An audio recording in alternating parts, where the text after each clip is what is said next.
Stop doing crack and Clarendon. like it led me to the truth. All right, one of them drug addicts with epiphanies. Okay, No, that was A-Train, just to be clear. And A-Train's purely fictitious. This is not real. Go ahead. Yeah, huh? What else explains that prediction? So like that's optimism. That's the drug I'm on. Like it didn't make any fucking sense. And the entire time that we were there, we kept saying, "What? We're playing house money. We're playing house money. We're playing house money. We never supposed to be here. Playing house money, right?" And there's a sort of looseness that goes with that. That like expectations there are none because you're just fucking going out there and you're balling. And with Jaden to get in, look, it is solely squarely, without a shadow of doubt, Jaden that got us there to the NFC Championship game. So when you look at that and you say, all right, you got a rookie quarterback going to his second year. Sometimes there's a sophomore slump. Shout out to CJ Stroud.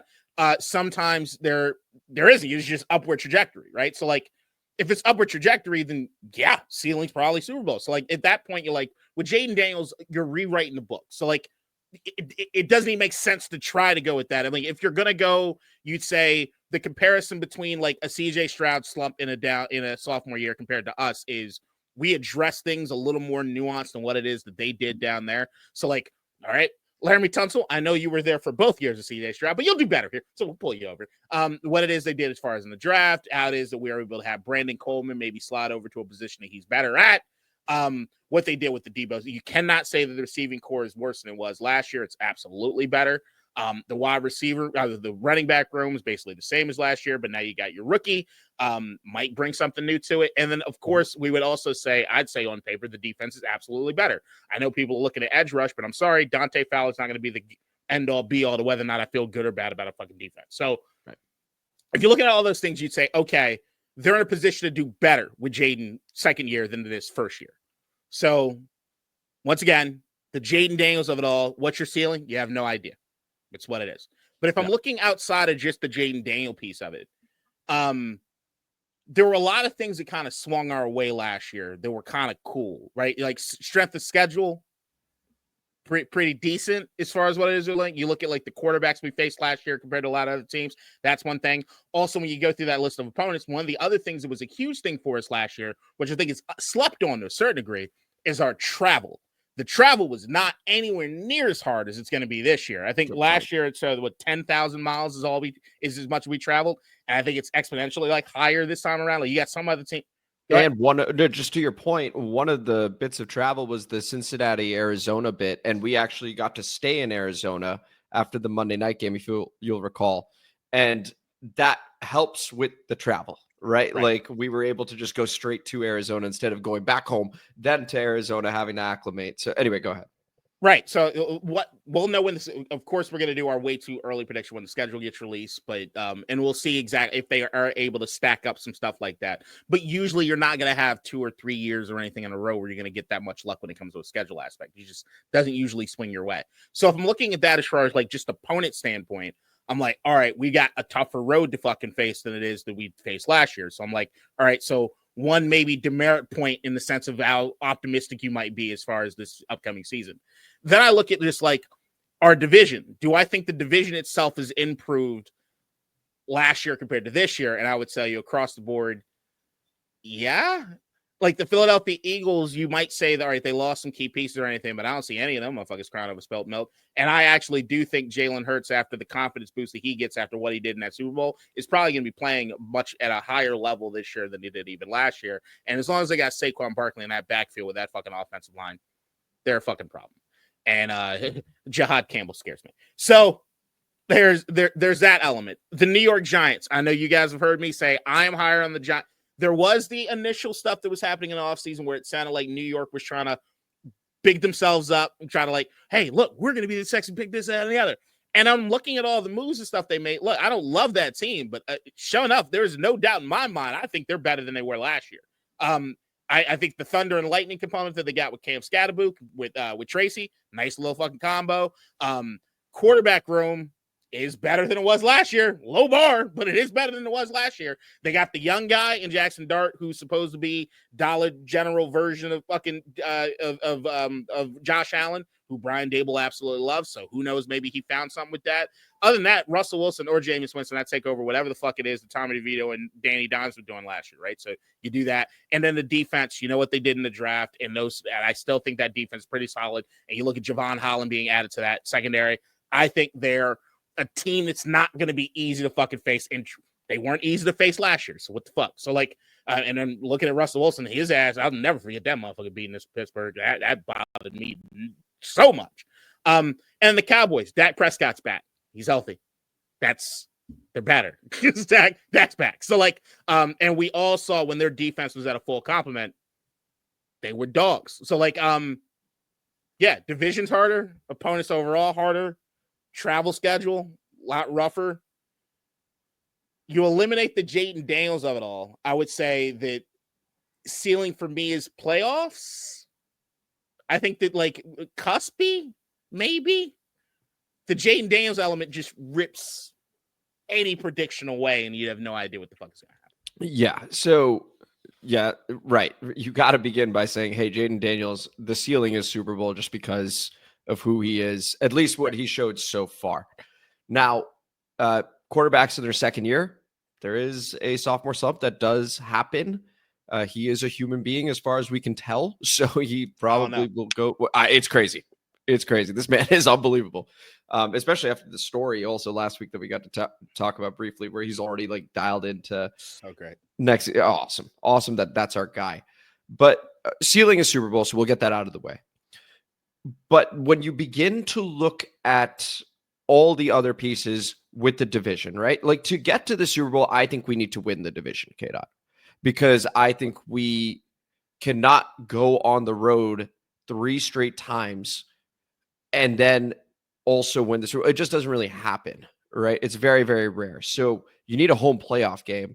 Ideally, it's the 1 seed, of course, and all that jazz, but I'm not even thinking about that. Win the division first and foremost. And we look at that division, like you said, I'm in agreement with you. The New York Giants, I think, have had a nice offseason. I think Russell Wilson will take care of the ball, which is what they're going to ask him to do. He's going to start. And you know how much I love Cam Scatterbo. Just his ability to break tackles, his ability to run through somebody, and then Tyrone Tracy being able to run off of that is nice. Malik Neighbors is over there. We know what he's about when scouting Jaden Daniels. And the defense was good last year. They just added more. So I would expect them to be good this year. So if that's your bottom dweller, that's a really good bottom dweller, right? Yeah. Right. That's tough. The Dallas Cowboys, to your point, K-Dot, I think Dak is a very good quarterback. And I think that he is able to win 10 plus games because he's done it so many times before. Before it was us last season, which, if you look at it from a larger 5-10 year view, is a blip. It's been Cowboys, Eagles, Cowboys, Eagles, Cowboys, Eagles. That's what it's been. Are they back? Maybe. And we even lost to them when they didn't have Dak, right? And Jaden in the second game was horrible in the first half. Mariota came in, took over. It's a meaningless game for Dallas as well. But the defense gave us problems. So looking at that, and I didn't even mention Philly, but looking at that, winning division games is going to be difficult. It's going to be very, very difficult this year. Yep. Looking at the schedule, I think it's doable. I think there are some tough road games, right? At Green Bay, at Kansas City, at Minnesota. I know I tease about JJ, but we haven't seen him play yet. He could be great. Kevin O'Connell does a masterful job of quarterbacks, and this time he actually got to choose his, right? It's going, and I love Michael Penix. I think he's going to leap in year 2. This is going to be one hell of a year. I would say success. So we've mentioned ceiling is Super Bowl. I would say success is making the playoffs, winning a playoff game again. So a divisional round would be another successful year because now it's 2 straight years that we've made the playoffs and won a playoff game. When's the last time that happened? Right. Now we have something. I would, of course, then be disappointed because I'm man, we got Jaden and this team's better. We've addressed the trenches. But being more realistic about it, K-Dot, success would be making the playoffs, winning a playoff game. And true success would be winning the division. And now, buckle up. We may actually do the damn thing. And it starts with the division. No, I don't disagree with that. I mean, we're playing the AFC West, man. Like the same way that like you can talk about the NFC East and everything. Like we're playing Kansas City. I don't fuck with those guys like that. They're the real deal. You know how I feel about the goddamn Chiefs. The Broncos, Bo Nix, and that fucking defense. It's the defense, man. That defense is whoo. I don't like Sean Payton. He got them boys humming. And Vegas, I like that they're not acting like the Raiders right now. Like they're not, they look like a competent organization finally. Maybe they hit the turn that we hit last year in a sense. Do I think that they're going to Super? No. But that's like, but do I think that they'll be a lot more competitive with Pete Carroll and you know how I feel about Ashton Gentry and Geno Smith had a damn good time in Seattle. So like what the fuck does that look like? And I'm never sleeping on Harbaugh and them goddamn Chargers. Like so, come on. So like the opponents, how everything lines up. I'm really excited to see how it is. The schedule kind of lays out where it is the home and away games are going. I'm really looking forward to seeing what the primetime thing looks like. We're going to get a lot of those. And I think that's in our benefit because I do think that anytime that Jaden has the lights on, it's just you get a little bit more from him. Like just another bonus of that kid, man. Go right. ahead. So like I think the schedule and how it plays out is going to have a lot to do with how confident I am going into the season. But I guess I'd pose the question to you. With the success of last year in the NFC Championship berth, usually any other team going the other year, unless you've had like some dramatic changes for the worse, the expectation is either get there or more. Yeah. Is it true? Is it a failure not to do that? Like knowing how far we exceeded any expectations last year, knowing that it's not a rebuild, it's a recalibration, but still, goddamn, that really they outkicked their coverage. Like, right. No, it's a good question. I think so. If you set the bar here, right, for a year and you go here, yeah, I don't think, especially with how year over year the NFL is, that's your new bar. I think you can go, okay, well, first and foremost, we found the quarterback, so that raises it to here. Yeah. We've addressed the trenches, or continue to. That'll put it around here, right? And so, like, that's how it goes. But you're not just here after one season, right? I do think, assuming we hit success, which means making the playoffs and winning a playoff game, oh, yeah, bars here might even be here for year 3 of this regime, right? Where it's like, okay, we've made the playoffs 2 years in a row. Success is no longer for year 3. Make the playoffs, win a playoff game. No. Right. We should go further. It's not even make the NFC Championship game again. Okay. Like now it's, you got year 3 of a rookie quarterback deal who seems to be the real deal, assuming this continues. You got to win. Like now it's Super Bowl come year 3, assuming we hit success this year, which for me is not the NFC Championship game. It would be the divisional round. There's success and true success, I guess, differentiating. But yeah, the divisional round is success. So I like the way you put that as far as the bar and what happens. But I really do. I don't think it makes all the sense in the world. And I don't think I've ever heard it explained that way. So thank you. Yeah, it's a good question. But beyond that, so like with NFC Championship is fucking far. That is deep. Yeah. And whatever it is you're doing. I guess what I would say is that like if and knocking on all the wood that I could find around me. If we finish 3rd in the NFC East this season, if it's like we're battling it out with like Dallas or New York came out of fucking nowhere or something, right? Yeah. Philly took care of business and where just so happens maybe half the game or something we slide, we're 3rd in the division, no playoff berth for us. How you feeling? Not good. 3rd? Like, does it this 3rd?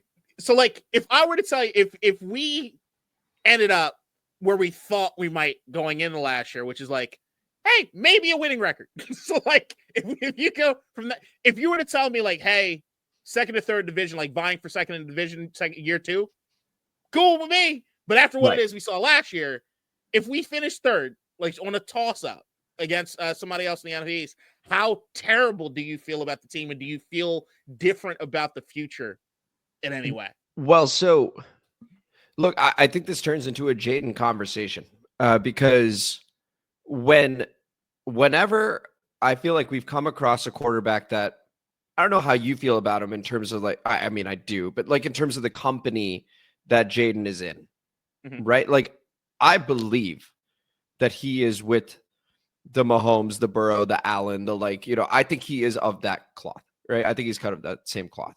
Okay.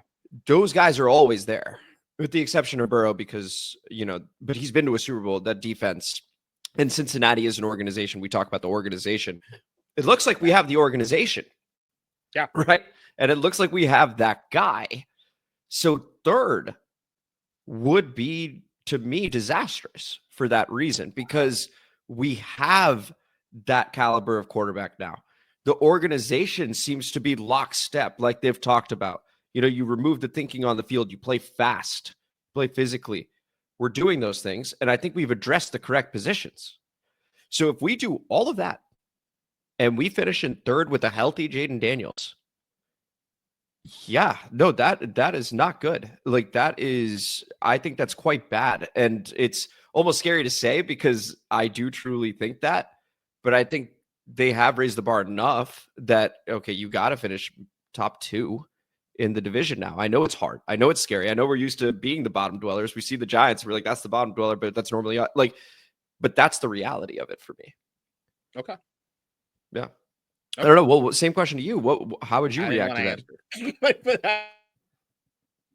I will. I mean, I'm Mr. Sweetium, but in more ways than one. If I'd have to see how it looked. To me, it's just how it is. How it is if it happens, right?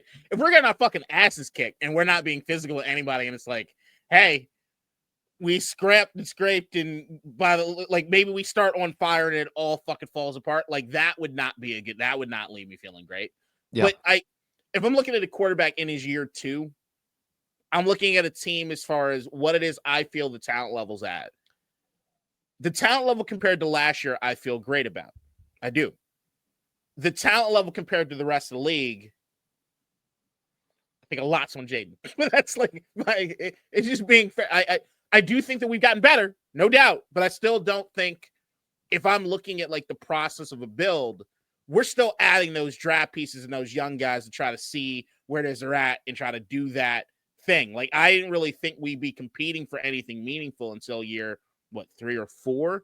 So I'd still kind of keep that energy, I think, because I know I would come on here and I'd sell it hey, through anything, you got to figure out how it is you face adversity. And this is the adversity season. We be able to do this and do that. But I think all of it's a learning process, right? So it depends on how it looks. I want to make sure that everybody's making their strides, but I also know, I've been saying all fucking year long last year, Jaden's going to have that game where he throws a bunch of picks and he's going to have that learning development thing. And it never fucking came.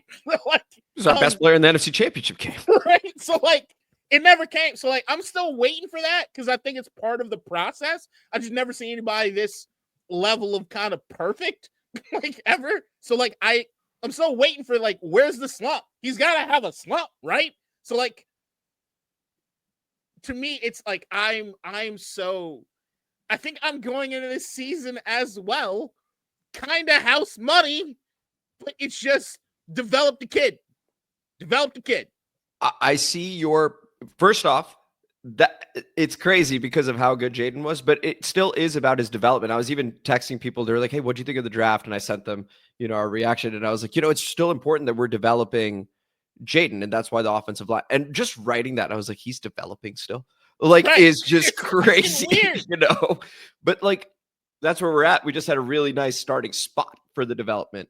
So it should, it should only get better. And the thing, I'm with you on another component in the sense of yo, you do shit, expectations are supposed to change. That's supposed to happen. I just I still can't wrap my head around what the fuck just happened. It. Just to be clear. So Yeah. I'm not using it for anything other than I felt good. I can't look at that anomaly of a fucking season last year and say, hey, that means we're supposed to do X. I don't fucking know, man. What happened? Yeah. No, it's crazy.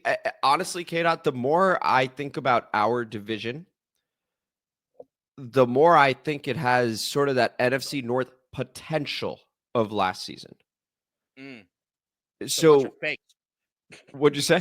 A bunch of fakes. Oh yeah, ultimately a bunch of fakes, as it turns out. Just 0 playoff wins amongst all of them, and that unbelievable season they all had.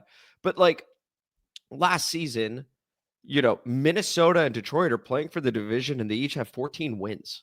Yeah. Right? Like, that is crazy. Green Bay gets hot for a while over there. They still make the playoffs. Right? Like, that, I can see that just because of the Cowboys' success when Dak's healthy. Right? So, like, I get that. If you're a Cowboys fan and you just drafted Tyler Booker, so you're reinforcing the trenches as good teams do, well, why shouldn't we? Why shouldn't we be right back to where we were? We were missing our quarterback last season. And you're high on the Giants, right? And I mean, I am too, based on the moves they've made. I mean, their offensive line they invested in last year and their defensive line they invested in, but they had like Tommy DeVito throwing, right? Now they have Russell Wilson, who, no matter what you think of him, is a proven starter in the league, right? So, and his interception numbers are down, right? He maybe is too cautious, but they don't mind playing a defensive game, right? Like they will play a physical game with you and they don't mind punting it a bunch just so that their defense is on the field. And then Russell be good enough to make some plays, right? So that, when I look at that, I go, man, like, I think these teams in the division are going to win a lot of the games outside of it. So I think it's going to be a very intriguing. These teams beat up on each other. And as I talk more about it, I could see us being in third place just because, man, you know, it's going to be hard, but I just think that highly of Jaden. And I think that highly of the organization, which is why I would still say, I'm with you as far as thinking highly of any of them, and I don't think finishing third, which is I'm not throwing the towel and saying we're finished third. I'm just saying I don't think finishing third is going to change any of the way I feel in that way, unless it just looks horrible. If it looks like the polar opposite of last year, if it looks like, oh shit, Dan Quinn lost the locker room, I can't fathom that happening. But like, if that was the case, but all right, before we get off of this, Jaden in our offense, I got to kind of put in this like box over here because I don't think you're picking anything over them, so I'm not going to do that. That's fair. Defensively, yeah, I'm gonna say Commanders defense. I'm going to tell you another team. I'm going to ask you whether or not you think our defense or their defense is better. Okay. Giants, Cowboys, Eagles, Chiefs, Broncos, Chargers. It's the Chargers. Okay, this is not good.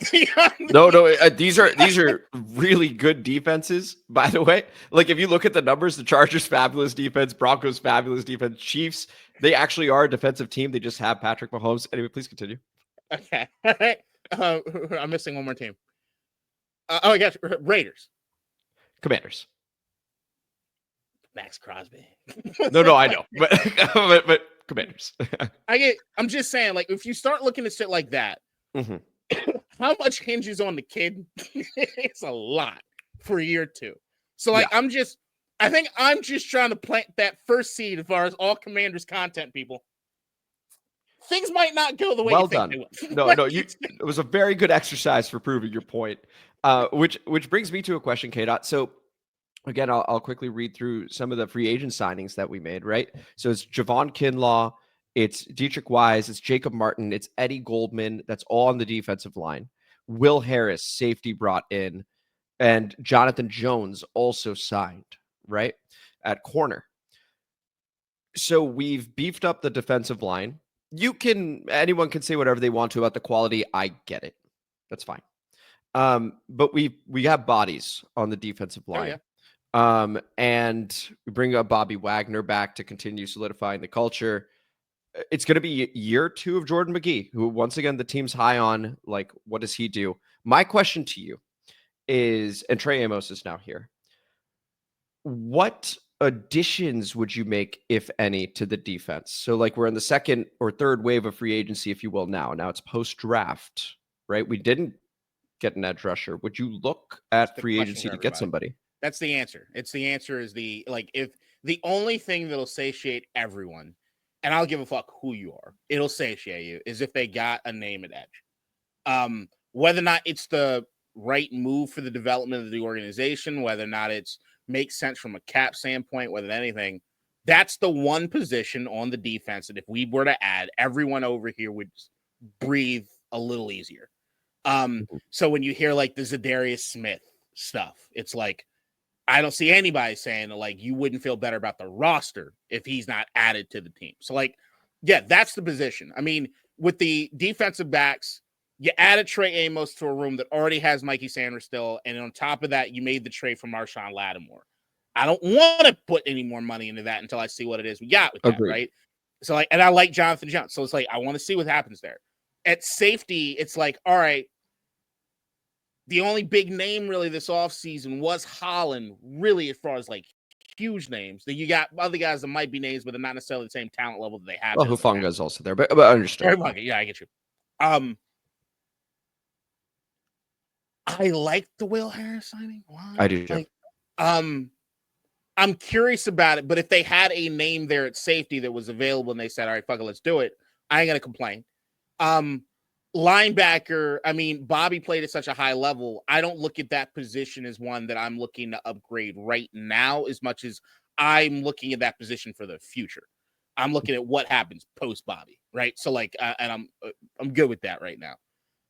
So yeah, it's just edge. I feel good about the interior of the defense. I want to see what it is that they do, how it is that looks. Edge is the only thing, a pure bona fide, hey, I'm coming after the quarterback is the thing that I'm looking for as far as on the defense.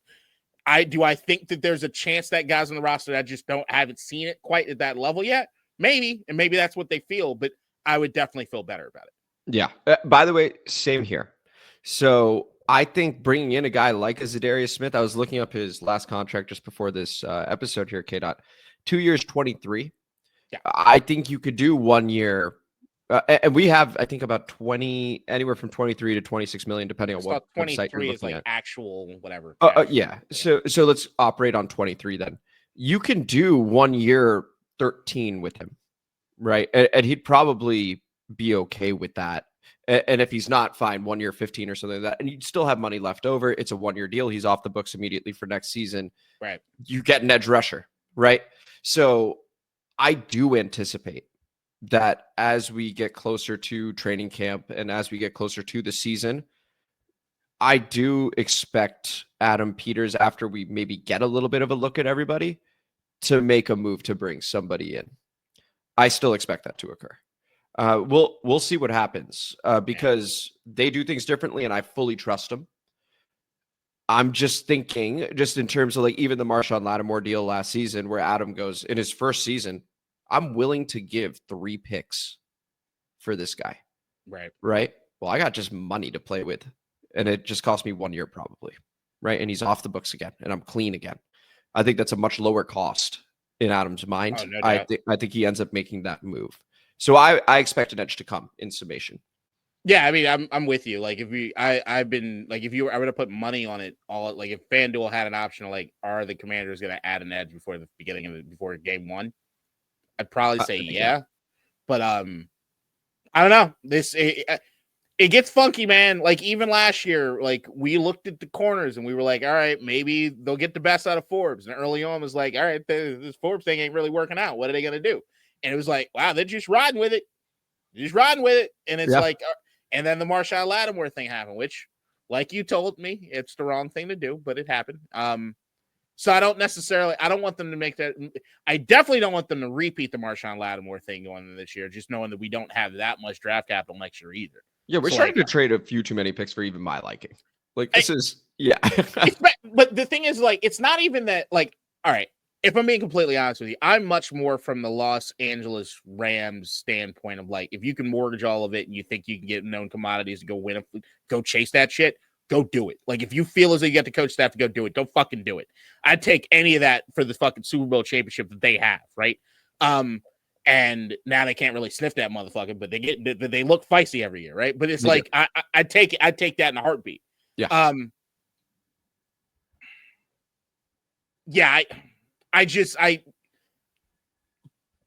The reason I want them to have picks is because I like the picks that they make. Like I want them to do more of it because I like what they're doing with it. Mm-hmm. Like, look, Ben Sennett has not done a lot for me so far, but that motherfucker was on my list before we even drafted him. Love that dude. I want to see it work out. Luke McCaffrey, really excited about him. Going into this, looking at this draft, I think you got 2 bona fide starters out of your 5 picks and one guy who might be, I think could be the steal of the draft in Lane out of Virginia Tech. So like getting high there. Yeah. I was watching something the other day about him. That motherfucker never had a quarterback. Like he's never had a quarterback. So like the idea that like we don't even know what it looks like if you're throwing the ball downfield to him. But when you get the ball in his hands, he's a problem. So like I look at a guy like that, I'm like, I think he could be a game wrecker. So like if I'm looking at that, and I'm like, I want them to pick more. Give me more of this, man. Like give me more of these cheap fucking talented motherfuckers that we can get in here and build something with. So like that's why I want. Before we move to the comment mailbag, and by the way, the Jalen Lane thing that sparked for me your Darius Slayton argument, which was, hey, I think this guy's a good wide receiver. He just hasn't had a quarterback. And as you read more about Jalen Lane, you're like, oh, this guy just hasn't had a quarterback. But whenever he touches the ball, he's gone, right? Or he does something special with it. Now he's with Jaden. So that's what sparked for me when you said that. I'm going as far as to say the way that I'm feeling about Jalen Lane and the deep dives that I've been doing post-draft, I can go as far as to tell you, I think I love our wide receiver core. Just like that. That's pretty exciting. That's pretty exciting. I really do think Lane's a take the top off the defense guy. I do think that exists with him. And I love Noah Brown's size, which you've always been on as far as the reason to keep him around. I like that. Terry McLaurin, enough said. And then you know how I feel about Luke McCaffrey. Like and Debo, Weapon X. And KJ, Weapon X, and it's got to be said also that KJ Osborne is a veteran in the league, right? So we'll see what he ends up doing. They did use a waiver claim on him and bring him back, so they clearly like him. Just to add a little cachet to, he is a player in the NFL. Well. He is, but one that this org seems to like. He's a player in the NFL. Not adding any expectations to him, just to be clear, but they seem to want him. The one thing I was going to ask you is, if we go on a Super Bowl run, let's say, I would like you to name 1 or 2 maybe under the radar players that made it possible for us to get there. So this isn't a Jaden or a Bobby. Like obviously those guys are going to be very important, but maybe 1 or 2 guys that we're not really talking about that I think Jalen Lane could be one, by the way. I know I put you on the spot, so apologies. No. I'm one guy on defense. I'm wondering if he's probably too big a name for me to say. That's fine. Go ahead. I want to say Frankie Louvu has like a lights out season. Yeah, it's a pretty big name, but understood. Yeah. No, I'll tell you this: if we go on a Super Bowl run, I think 2 rookies are going to be crucial to it. I think it's Trey Amos and Jalen Lane. Okay. I think if those 2 guys come out, I think Trey Amos is a bona fide starter. I think he's going to be a starter. If he's not only a starter, but like, holy shit. Like, hey, Trey Amos is going for the interception record this year. Do I see a possibility of something like that? Am I banking on it? No, but I can see it. And then Jalen Lane, like I said, I think Jaden throwing the ball to Lane is going to be a thing in this league. And high character guy. I love every interview I've seen with Jalen Lane. This dude I like this kid a lot, man. I really do like this dude. As I was going through, so when I ask a question to K-Dots, typically it just popped in my head. I don't have it premeditated. It just pops up. I'm like, oh, you know what, K-Dot, smart guy. Let me ask him. The names that come to mind for me are actually Trey Amos for sure. Just because if you get a good corner, oh my goodness. Now all of a sudden I really like our secondary, right? I trust Mike Sanders still already. I am of the belief Marshawn Lattimore, when fully healthy, still got it, right? And so like then all of a sudden I'm like, oh, this is great. And I like Jonathan Jones, Noah Benogany. These are depth pieces now. Like I like that. So Trey Amos would of course be a name. I'm looking at one of Jordan McGee or Dominique Hampton, last year's 5th rounders, right? I'm looking at one of them to pop. I know the team is higher on Jordan McGee. There is a bit of a thumper in Dominique Hampton. He like forces fumbles. He sets a tone. I think if you see him emerge, Then we get into your conversation, K-Dot. Is Frankie Louvu playing more edge? Right? Because now that person can occasionally rotate in and be alongside of Bobby Wagner, allowing Frankie to sort of joker out there and be whatever he wants to be. I think you get one of those guys to pop in the middle. Well, now Frankie becomes, to your point, someone you can even mention in that conversation because now he's playing edge and now he's like, wherever. Like, I think that's what it would take. It's going to sound stupid, and it might be just of the moment. I can get wrapped up in a moment. It's like a ceiling episode. You can say whatever you want. The way I feel about the movie The Thunderbolts, I really, really liked it, but everybody's telling me, dude, it wasn't that good. And I'm like, fuck you, it's great. But I'm not sleeping on Medrano. Okay. Some people are, by the way. Some people are not feeling good about it. The Medrano thing to me is that if I were to look at, like, if I need a guy to basically play like Bobby does, no, this is a bad fit. It's not it. But if this is a guy that could potentially complement Bobby, I like it a lot. He can make up for a lot of things in coverage, and I think people are sleeping on his playmaking ability on defense. And I think more than anything, what I look at as far as players on this team for this coaching staff are the unrelenting motor guys, the guys that just don't stop. That is the first thing I look at a linebacker than any other thing. Do you have a motor? Done quit? Are you the dude that if I'm in a street fight, do I want you to have my back because I know that you're just going to be unrelenting? That's what I know you got that in Bobby Wag. Right. His body's 30-something years old. He can't do it at the level he was doing it. Frankie Louvu, you saw that motherfucker chug that beer? That's my guy. Louvu. Ooh! All right. That dude, and I'm saying Medrano, racially ambiguous motherfucker. He looks the way he talks. It's like, yes, sir. No, sir. Yes, man. No, man. I just want to hit him. I just want to do this. I just want to do it. It's like that right there is a football player. He a football player. Like I know he's gonna stand out. I think I'm already putting in and rocking the stone. He's gonna stand out on special teams. And I do think he might have some moments on defense this year. I think it'll be like a spot thing. And then when you notice, like, hey, Medrano was on the field for that. Holy shit, did he just punch that ball out? God damn, we should see more of that Medrano kid. And I think you're going to start seeing him some of the rotation stuff. That's my prediction for Medrano. But once again, I'm always higher on these rookies just because of his coaching staff.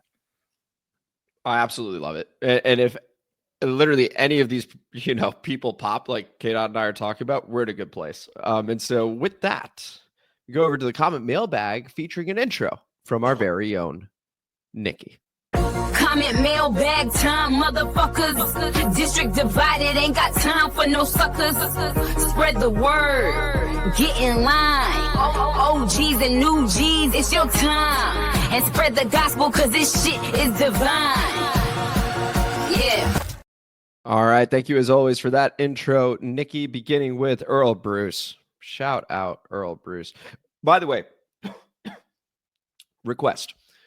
Please drop in the comment mailbag your favorite Commanders content creators. Please do that because Earl Bruce, you bring this to mind for me. Because I think from your guys' perspective, it would be really cool to see your favorite ones collab. And so we want to bring that to light for you guys. Okay. So Earl, that starts with you because you've been asking for it. So please do it. But shout out Earl Bruce and the rest of you. Please put those other guys in there. We'll do our best to collab with them and reach out. Earl goes, great analysis, gents. You make the boring season tolerable. The Beast is my draft Bible. Through the draftees and undrafted free agents, team speed and special teams will greatly improve. Every pick felt purposeful. Yeah, AP and crew cooked. Thank you, Josh Harris, for the complete turnaround. The new stadium and the development around it will be a lasting legacy for him. This is the best Diaft recap and review yet. Is the comment. A bit of an inside joke for those who stuck around for the very end of last episode, or if you could just read from the beginning and are particularly observant. K-Dot, your reaction. Yeah, I have the amount of text I got over the course of last week. The Aft episode. It was a great really? Aft episode. I'm like, fuck all you. Yeah. The Beast is something I wasn't paying as much attention to it pre-draft as I was like post-draft, and I was like, why didn't I have this pre-draft? It's amazing.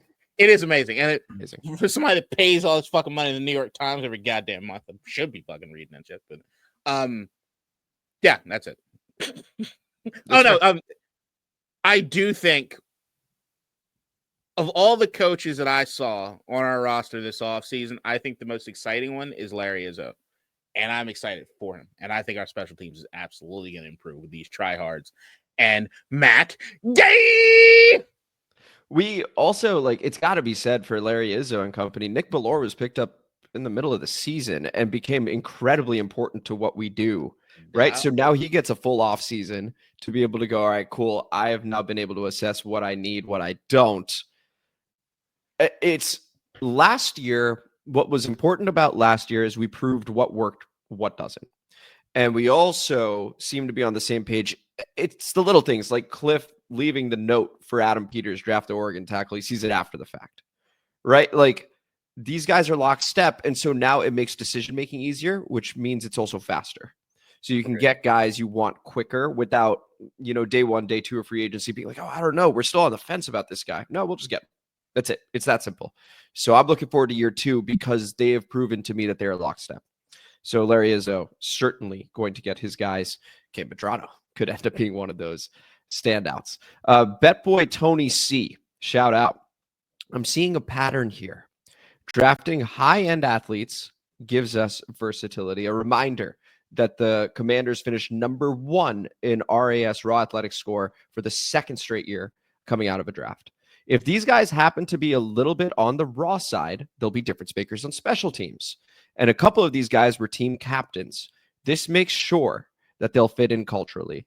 I effing love the Trey Amos pick. He's a Dan Quinn corner to a T. I'm seeing Brandon Browner all over this kid. That was a stud corner for the Seahawks back in the day. And am I effing crazy? Or does this whole Gabe Taylor situation seem perfect for Hard Knocks? Share this shit, y'all. Get out your reaction to the comment.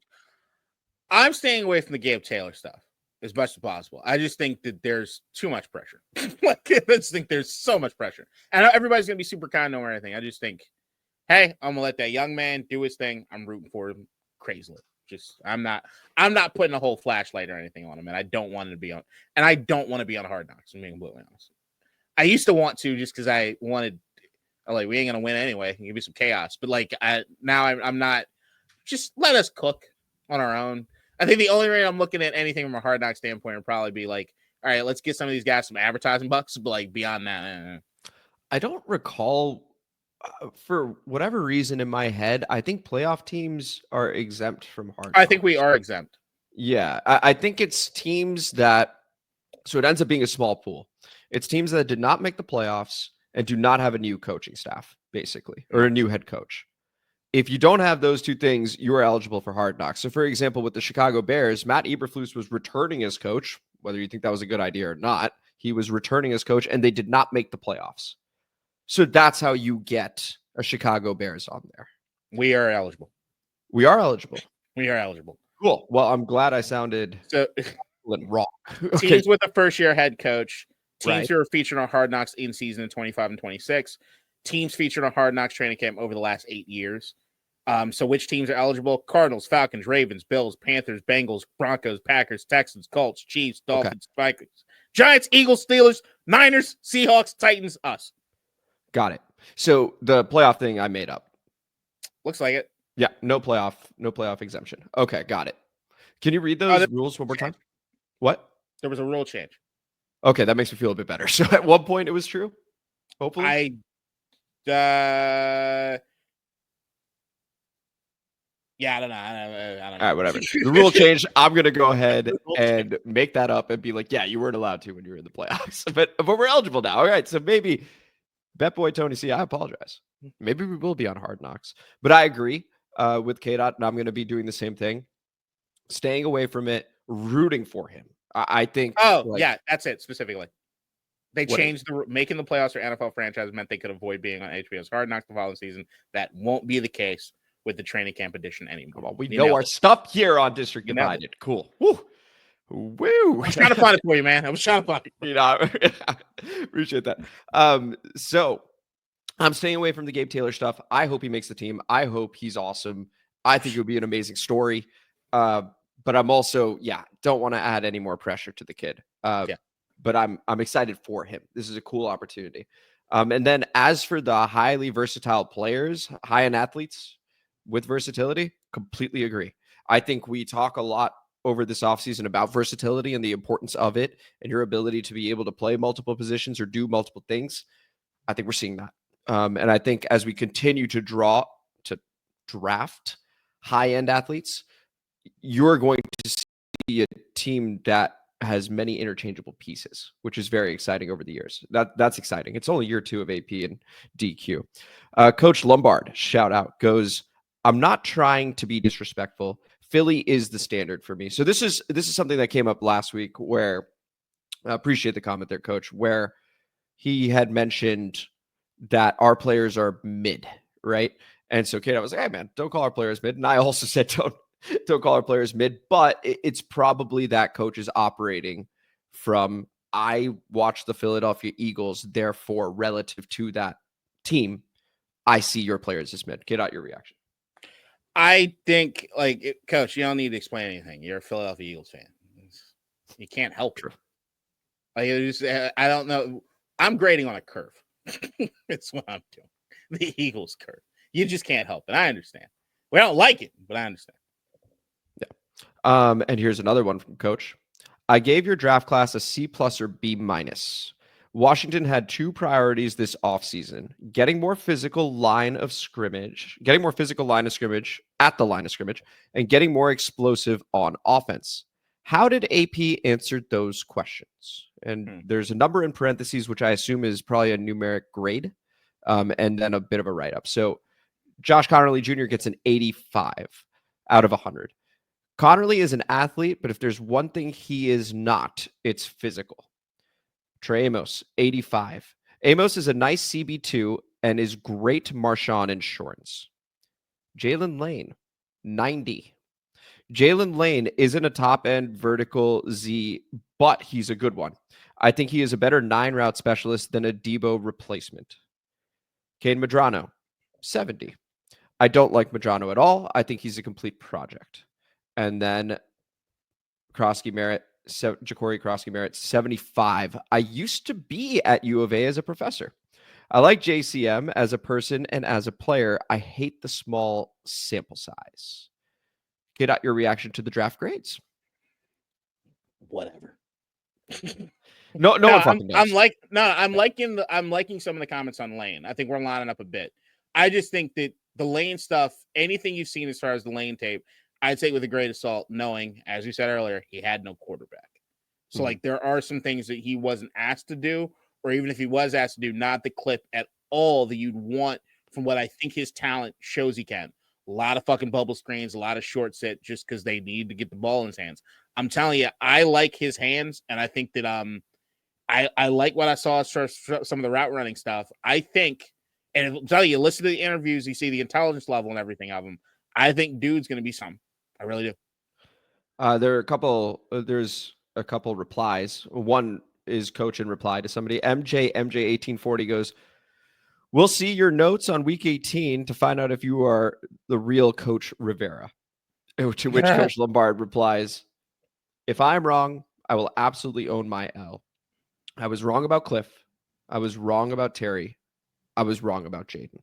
And I wanted to also commend Coach there, because sometimes I'm sure we do find Coach to be like, gives the compliment and then just a little bit of a stab and jab. But I do want to say that, Coach, when you have been wrong, I've noticed that you're willing to eat the L, and I appreciate that. So you're not dancing around. No, I said, I appreciate you just being like, hey, I was wrong. And then you move on to the next take. So appreciate that. We go over to JG, who's now becoming a regular. Shout out, JG. Shout out. Good show. I liked K-Dot's comment about easing Amos into a starter role. I think that applies to the entire draft class. If they compete and win the starter role, that's fine. But if they need a little more time to develop, we have enough depth to allow for that, which is a good point. So it takes less pressure, or it takes pressure off of these guys to perform immediately because of the depth that we have provided. We talked about the bodies on the defensive line, for example. We've added to the secondary so that you can give Trey Amos a little more time if necessary. You could roll out Marshawn Lattimore, Mikey on the outside if you need to, Right. Jonathan Jones on the outside if you need to, with Noah Igbenogany in the slot. Okay. K-Dot, your reaction? Yeah, I think that there is definitely something to, like, if you look at a lot of the positions that we drafted, we got guys that have been there, and there's no need to have anyone start immediately. I do want Jonathan Jones starting the season. I like that on the opposite side of Marshawn Lattimore. I might not like it after a quarter of football, but I like the idea of it for the start. Same thing with, like, the running back. What, he's 4th on the depth chart right now. So, Lane, where's he? 4th or 5th on the depth chart right now. So, like, it's 2nd. He should be, but it's he's behind Debo. He's behind Debo right now. But the way that looks is just, I think a lot of it's going to fucking switch up. And like I said, I think that probably people are looking at Lane like we talked about, and I did think initially, hey, he's like Debo, probably a little less physical, and he still got his jets, but he's a bit more. I go as far as to say he's a more complete receiver than Debo. Fair enough. Wow. I'm going to have to check out Jalen Lane after this. We go over. I will. Big Papa Grizzly is going to round us out with 3 comments. Okay.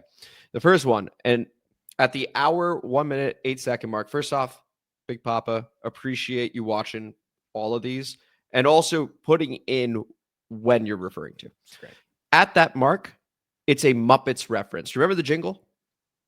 Amana, mana, mana. Oh, mana, mana, mana. Yeah. So that's a Muppets reference. Okay. So that's just for us. Okay. Well, that's for everybody. So Yeah. Appreciate that, Big Papa. That's one. Here are a couple more. I grew up in Woodbridge. I spent so much of my youth in DC. I love the DMV more than anywhere else in the country. To think that the area I called home for so long, the area I saw struggle to maintain itself, let alone improve itself, has the opportunity to do both of those things within the next 5 years is amazing. I agree with K-Dot's sentiment. I don't think the public should pay for anything that is not openly accessible to the public.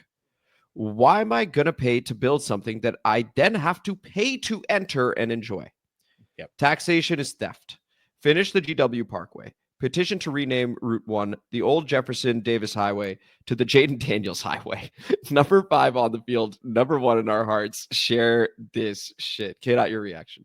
Yeah, look, it's still a hard thing for me to get, especially now that I know that there was talk about the personal seat licenses, which I fucking don't like that either. Yep. But I know it's more on the city side to make up for what it is they got to pay for and everything else. The only reason I'm saying anything specifically about this is that I knew when it came to Dan Snyder, he was going to try. The reason nobody wanted to fucking play ball with his ass is that he wanted a lot more public funding than he was ever going to be willing to put up himself. That to me was sort of like, I don't think I'm ever, while I want a new stadium, I don't think I'm ever going to be on the side with ownership about how it is that happens. And I'd probably be vocal about that during the entire time. I do think that Harris is doing as good a job as usual as most owners would do, or any owner would do, as far as percentage of how much he's willing to take care of up front. But beyond that, I think it was very specific about this particular thing. And it's the reason I mentioned all these other cities.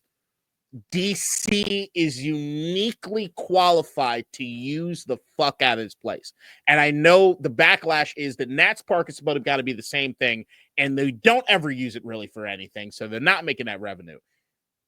The football stadium's a different sort of thing. And I think the eyes that'll be on that specific park are going to be a different thing as far from advertising and bringing people to the venue. I just think I do think you can have some leeway with this one. Yeah, it being a dome or, a glass roof, maybe we still got to figure that part out. Right. But that makes it a game changer because now you can host in anything. Yes. Right? Like now it's not just, oh, well, if it rains, oh shit, what are we going to do? Like you are good. And it's going to be, I believe Josh Harris when he says it's going to be the state-of-the-art stadium and it's going to be up there. And Roger Goodell is also speaking glowingly about it. He's got confidence in it. This is a game changer. And to K-Dot's point, DC is in a unique position to be able to use it. And I definitely think DC will be using this quite a lot once it is around. Big Papa Grizzly concludes with this one here. And this rounds out the comment mailbag. There is a small razor-thin line between confidence and arrogance. To me, Shedeur came off as arrogant more often than confident. That perception may be skewed by the fact that his father was right there alongside him with his normal brash personality. I also think that the average age of NFL owners rivals that of Congress, and there needs to be a massive injection of youth into ownership. Youth in quotes. Jerry Jones looks more and more like Emperor Palpatine every year. Mark Davis is trying really hard to win a Dennis the Menace lookalike contest. Robert Kraft looks like mayonnaise that's been left out in the sun. It used to be the same way in baseball. These old Muppet hecklers are resistant to change to the bitter end, and that won't get better until they step aside for younger owners, GMs, and team presidents. K-Dot, your reaction? He is looking more like Emperor Palpatine, and with new Star Wars content coming and seeing his turn on Landman, maybe there's a room. I think that's beautifully said, honestly, Big Papa. Like, it is this old man's club, and they are very, very resistant to change. And it's, I mean, I do think I'm of the belief that a lot of people should be younger, including Congress and stuff like that. But yeah, I agree. Go ahead. We talked about Shedeur last episode, and I will tell you that I think I listened back to it, and I think I'm holding back. There's a deeper conversation that needs to happen about Shedeur, and I want to have it, but it's like, it's going to be kind of out there. Okay. We'll have it one day. See, yeah, I was going to say we're at the hard stop, but no, we're good. That's intriguing. And remember, next week I'm sure it'll still be rattling around. Yeah, on the internet. And people are still talking about it. So for the time being, we have hit our hard stop. So no after the pod today. This was the show. This was District Divided, a DC sports podcast, more specifically a Washington Commanders podcast. Thank you guys for listening to our episode where we touched on the signing of Matt Gay as our new kicker. Again, 1 year, $4.25 billion, fully guaranteed. So he's going to be our kicker for the first few weeks minimum. I think it's going to be the whole year. And then the ceiling of the team, and please chime in the comments what you think the ceiling of the team is. Talk about how special Jaden is, or talk about how you think he's going to go through a slump, what we've done this offseason, etc. We appreciate you guys for listening. And if you enjoyed the episode, please like the video, subscribe to the channel, hit the notification bell, comment as you always do, and K-Dot. Oh shit. It's the off-season grind. We aim for the ceiling. Dreams get loud when you get deep in the feeling. Super Bowl talk, or we're just talking. Either way, y'all know. Shit! Didn't really rhyme at the end, but it was whatever. I like that more, actually. I could make it rhyme. Share. Or maybe we're just talking a little bit. Whatever happens, shit. There you go. Share this shit. We greatly appreciate you guys. Cannot appreciate the rhymes as always. That draft class rhyme was sick, by the way. I really enjoyed that. And so we will see you guys next week, Friday, 2 p.m. as always. So until then, take it easy and enjoy the wonderful weather if you're in the DMV area right now. And then it's going to rain a lot this weekend. So yeah, enjoy. It's Friday. Be aware. In DC, we're just hoping that you listen.